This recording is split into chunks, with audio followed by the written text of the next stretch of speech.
우리는 또한 말씀을 통해서 부활의 은혜와 능력으로 슬픔이 기쁨으로 변하고, 절망이 소망으로 변하고, 죽음이 생명으로 변한다라고 하는 것을 다시 한번 기억할 수가 있었습니다.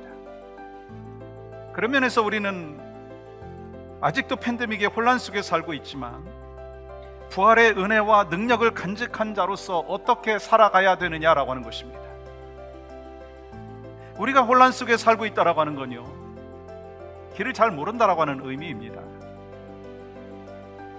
혼란 속에서 살고 있다라고 하는 것은요, 어떻게 살아가야 될지를 방법을 잘 모른다라고 하는 것입니다. 그러다 보니까 이 사람들은 이렇게 하라고 하고 저 사람들은 저렇게 하라고 하고, 그래서 이 팬데믹의 상황 속에서 교회들이 대처하는 방법도요 다 다릅니다. 어떻게 앞으로 계획을 할지, 무엇이 옳은지 모르는 혼란 속에 살고 있다고 하는 것입니다. 그러면 그 길을 어떻게 찾아가야 되느냐는 거예요. 하나님께서는 우리에게 무엇이라고 말씀하고 계시느냐라고 하는 것입니다.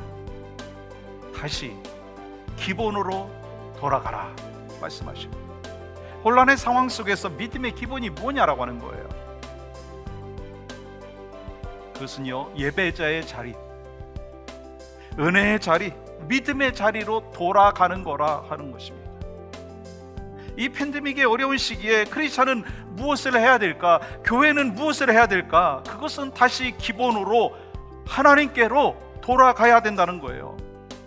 하나님의 말씀이 내 안에 들어오고 성령께서 역사하여 주실 때 바로 내가 돌이킬 수 있다라고 하는 거예요. 그래서 회복의 역사를 경험할 수가 있다라고 하는 것입니다.